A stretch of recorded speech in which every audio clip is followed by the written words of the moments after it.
What are superpowers expected to do when a nation is attacked by insurgents and loses over 200 lives? Typically, they are expected to respond with aid and sympathy. However, when a similar tragedy occurred in Burkina Faso, the world not only remained silent, but also failed to show any empathy. Instead, the West went so far as to criticize Burkina Faso for removing Western military bases from its territory.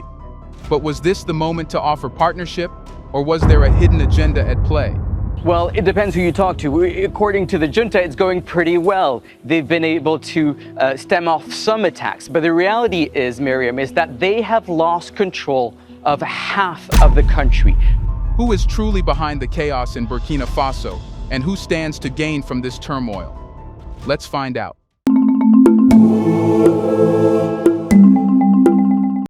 Burkina Faso is bleeding, and the world barely notices. How many more lives must be lost before the West decides that the suffering of the Burkinabe people is worth more than a passing glance? When it got talked about, the West didn't miss a chance to look for its interest. It kept mentioning how Burkina Faso has failed to protect itself and how it needs the West. But was this the time to offer your partnership in such a way? Recently, in the town of Barsolago, nearly 200 people were brutally massacred by a renowned linked group. This horrifying event is not an isolated incident, but part of a broader pattern of violence and neglect that has plagued the region for years. Why is it that when Paris is attacked, the world lights up in solidarity, but when Burkina Faso faces a tragedy of equal or greater magnitude, there is deafening silence? When nearly 200 people are massacred in Barsolago, why does the world not stop? Why does the media coverage not match the scale of the tragedy?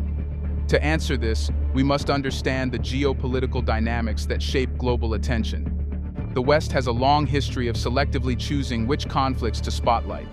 When it comes to Africa, especially a landlocked country like Burkina Faso, the West's interest wanes. There are no flashy headlines, no emotive campaigns, and no je suis hashtags lighting up social media. The question is, why? The answer lies in the value the West places on different lives. Conflicts in regions rich in resources or geopolitical significance get the spotlight, while others, like Burkina Faso, are left in the dark. This is not an accident, it's a choice. The situation in Burkina Faso is dire. The worst part is many agencies claimed that the West was behind some attacks previously. Even the president himself said this about France. So was this a setup? If not, why does the West remain indifferent? Why can't it show empathy? Because the narrative doesn't serve their interests. The violence in Burkina Faso lacks a direct impact on Western economies or political stability, so it remains a backburner issue. The neglect is not just passive, it's an active decision by global powers to ignore what does not serve their immediate interests. But why does this selective attention matter? It matters because it dictates where resources go, where international pressure is applied, and ultimately, who gets to live in peace. By ignoring Burkina Faso, the West is sending a clear message: African lives are worth less. The West's selective blindness extends beyond just media coverage. It's about the systematic underfunding of African peacekeeping missions and humanitarian aid. Consider the disparity in funding between missions in Africa and those in the Middle East. The United Nations peacekeeping missions in Africa are consistently underfunded and undermanned, leaving them incapable of addressing the complex web of violence on the continent. Compare this to the NATO missions in Afghanistan or Iraq, where no expense was spared and no resource left unutilized. The imbalance is glaring. Additionally, there's a psychological aspect at play. The West has long harbored a savior complex regarding Africa, portraying itself as the benevolent force swooping in to solve the continent's problems. Yet, this narrative falls apart when the crisis does not suit Western interests. In Burkina Faso, there are no grand rescue missions and no urgent calls to action. Instead, there's a deafening silence, a refusal to acknowledge the crisis's human cost. The lack of coverage and response is not just about indifference, it's about maintaining a narrative that serves Western geopolitical interests. The reality is that Burkina Faso's suffering is inconvenient. It does not fit neatly into the West's worldview or strategic priorities. Now let's ignore insensitivity for a while and talk about who stands to gain from a destabilized Burkina Faso. Here's a reminder to please like and share the video and subscribe to our channel to watch more videos on Black culture, history, civilization, and identity. Let's continue now. The answer might shock you, but it's crucial to understand the deeper layers of this conflict. First, there are the insurgent groups themselves, linked to major groups we all know. They thrive in chaos, using violence and fear to expand their territory and control. But they aren't acting in a vacuum. There are shadowy forces that benefit from a weak Burkina Faso, including international arms dealers, corrupt officials, and even certain Western interests that profit from instability. Let's not be naive. Arms are flowing into West Africa like water, and someone is selling them. Insurgents don't manufacture their AK-47s or RPGs. These weapons are bought from global networks that have no allegiance to peace, only to profit. The chaos in Burkina Faso, therefore, becomes a lucrative market for these merchants of death. Meanwhile, corrupt officials, both local and foreign, make a killing, both literally and figuratively, off the back of human suffering. But there's another layer: the strategic geopolitical interests. Some Western nations view a destabilized Burkina Faso as a pawn in a larger game, a way to keep certain powers at bay or maintain control over resources. Chaos in Africa has always been a convenient backdrop for neo-colonial manipulation. Moreover, certain regional powers also have a stake in the continued instability. For instance, some neighboring countries benefit economically from the conflict. The chaos allows them to justify increased military spending and receive international aid that can be diverted to less scrupulous ends. There's also the matter of strategic positioning. Being seen as a stabilizing force in a sea of chaos can elevate a nation's standing on the international stage. Additionally, the competition between global powers over influence in Africa has only exacerbated the situation. France, a former colonial power, has significant interest in the region and has been involved in military operations ostensibly aimed at combating insurgencies. However, these interventions often have mixed motives, including maintaining a foothold in a region rich in resources. On the other side, there are countries like Russia and China, which are increasingly asserting their influence in Africa through economic investments and military support. The resulting proxy battles only serve to deepen the conflict, as Burkina Faso becomes yet another arena for global power plays. Now it's up to you to decide who would have caused this chaos. Anyways, if external forces are benefiting from Burkina Faso's chaos, what does this mean for the people on the ground? How are civilians caught in this deadly game? Civilians are being forced at gunpoint to dig trenches, only to become the occupants of these makeshift graves when the bullets start flying. This is the reality, a stark contrast to the sanitized reports you might see if you see anything at all. The West loves to portray itself as a beacon of freedom and human rights. But where are these lofty ideals when women and children are gunned down in cold blood, with no aid in sight? The international humanitarian response has been woefully inadequate. Aid agencies are often blocked from accessing those who need them the most due to the escalating violence and lack of security guarantees. The result? A population caught between ruthless armed groups and an indifferent international community. Yet, amidst this darkness, the resilience of the Burkina Faso people shines through. They are not merely victims, they are survivors. They adapt, they resist, and they endure. But how long can they hold out without meaningful support from the international community? The local communities have developed their mechanisms for survival. In some areas, self-defense militias have formed, made up of ordinary citizens who have taken up arms to protect their homes and families. These groups, while providing a semblance of security, also add another layer of complexity to the conflict. Without proper training and oversight, these militias can quickly become perpetrators themselves, contributing to the cycle of violence rather than breaking it. Moreover, displacement has become a way of life for many. The United Nations estimates that over 1 million people have been displaced within Burkina Faso, fleeing from one place to another, always just one step ahead of the violence. Camps for internally displaced people are overcrowded and under-resourced, with families struggling to access necessities like clean water, food, and medical care. The international aid that does arrive is often insufficient, delayed, or stuck in bureaucratic red tape, leaving the most vulnerable to fend for themselves. For the children, the situation is particularly dire. Many schools have been shut down due to the violence, leaving a generation without education and with little hope for the future.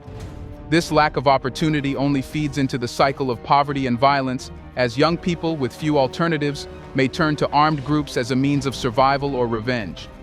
As the people of Burkina Faso continue to fight for their lives, we must ask, what is the global community doing to help? Or are they doing anything at all? Why, when the West decided to ignore this matter, did no other nation speak? Have they been made shut? Is the West doing it on purpose? The answer, if we're being honest, leans heavily toward the latter. The West loves to dole out lectures on democracy and human rights, but when it comes to backing up those words with action, especially in Africa, they fall short. The United Nations issues reports and statements, but where is the peacekeeping force? Where is the decisive action to bring stability to a region overrun by insurgency? Let's talk about the West's double standards. When Europe faced a wave of insurgent attacks, there was a global outcry. Military coalitions were formed, and no expense was spared to hunt down the perpetrators. But in Burkina Faso, there are no emergency summits and no rapid response task forces. Instead, there's a lot of finger-wagging and empty promises. Even the humanitarian aid that does trickle in is often entangled in bureaucracy, much of it never reaching those who need it most. It's as if the lives lost in Burkina Faso are somehow less valuable, less deserving of a swift and robust international response. The West is quick to label this crisis as neglected, but isn't it their neglect that fuels this fire? Moreover, there's the issue of international priorities. Western nations are quick to mobilize resources for crises that threaten their own security or economic interests. But when the crisis is contained within Africa's borders, the urgency fades. For Burkina Faso, this has meant a lack of meaningful engagement from the international community. The rhetoric is there, sure, but the actions are not. The African Union AU and the Economic Community of West African States ECOWAS have attempted to intervene, but their efforts are hamstrung by a lack of resources and political will. Meanwhile, Western nations often sideline these African-led initiatives in favor of their agendas, further complicating the situation. Additionally, international NGOs and aid organizations often find themselves caught in a difficult position. While they strive to provide humanitarian relief, they are also dependent on funding from Western governments, which can come with strings attached. This dynamic creates a complicated web of interests that often dilutes the impact of their work. If the international community isn't stepping up, what are the possible solutions? What can be done to end this cycle of violence and neglect? First, let's talk about accountability. The West must confront its role in the destabilization of Africa. This isn't about charity or aid, it's about responsibility. The international community needs to stop treating African nations as afterthoughts and start seeing them as equal partners deserving of the same attention and care. This means stepping up with real support, security assistance, humanitarian aid, and economic partnerships that are not laced with strings and conditions that serve Western interests. Second, there needs to be a robust international intervention to dismantle the networks supplying arms to insurgent groups. Sanctions and penalties must be imposed on those who profit from the misery in Burkina Faso. This includes not just the arms dealers but also the financial networks that facilitate these transactions. It is well documented that many of these networks operate with impunity, protected by powerful patrons who have a vested interest in maintaining the status quo. Disrupting these networks would require a coordinated international effort, one that goes beyond mere condemnation to tangible action. Third, there must be a concerted effort to support local governance and community resilience in Burkina Faso. This means empowering local leaders and communities to take charge of their security and development. It's not enough to simply pour money into a broken system. There must be a strategic focus on building local capacity and infrastructure. This involves supporting grassroots organizations, investing in education and healthcare, and creating economic opportunities that can provide alternatives to joining armed groups. Moreover, international organizations need to rethink their approach to humanitarian aid in conflict zones like Burkina Faso. Traditional models of aid delivery are often ill-suited to the realities on the ground, where access is limited and security is a constant concern. New models that emphasize flexibility, local partnerships, and community-driven solutions are essential. It's about moving from a top-down approach to a more collaborative, context-sensitive strategy that puts the needs of the Burkina people first. Fourth, there needs to be a genuine commitment to peace-building and reconciliation efforts within Burkina Faso. The social fabric of the country has been severely damaged by years of violence and mistrust, and rebuilding this trust will take time and careful, deliberate effort. International support should focus on facilitating dialogues between conflicting parties, supporting disarmament and reintegration programs, and promoting initiatives that foster social cohesion and unity. Finally, the role of regional cooperation cannot be overstated. The crisis in Burkina Faso is not isolated. It is part of a broader pattern of instability affecting the Sahel region. Neighboring countries, facing similar threats from armed groups, need to work together in a coordinated manner. Regional bodies like the African Union and ECOWAS must be empowered and adequately resourced to lead these efforts.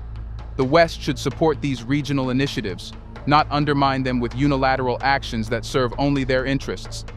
As we contemplate these solutions, it's clear that much more needs to be done to address the root causes of the crisis in Burkina Faso and to support the people who are suffering the most. But can we rely on the current global order to bring about these changes? The crisis in Burkina Faso is not just a Burkina problem. It is a global failure. It reflects a deep-seated inequality in how human suffering is perceived and addressed across the world.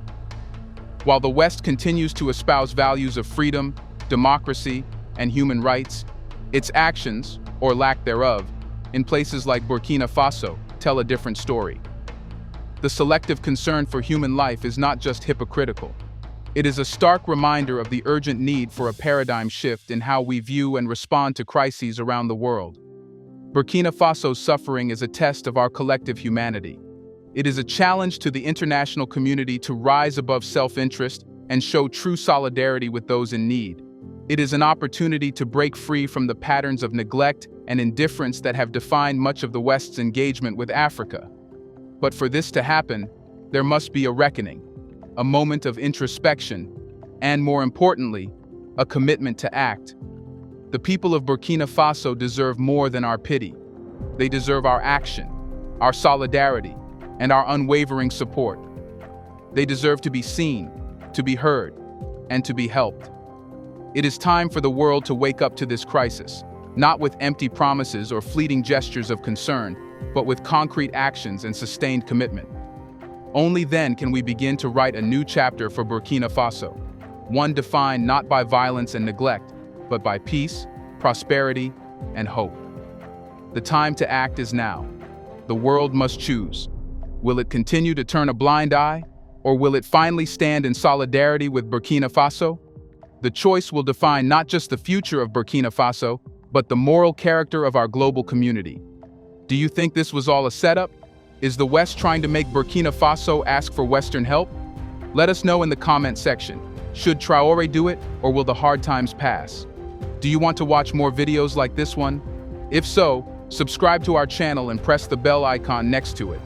We have decided to bring videos on something nobody talks about: the Black culture, civilization, history, and evidence about how glorious Blacks have been. Thanks for watching, and until the next video, stay tuned.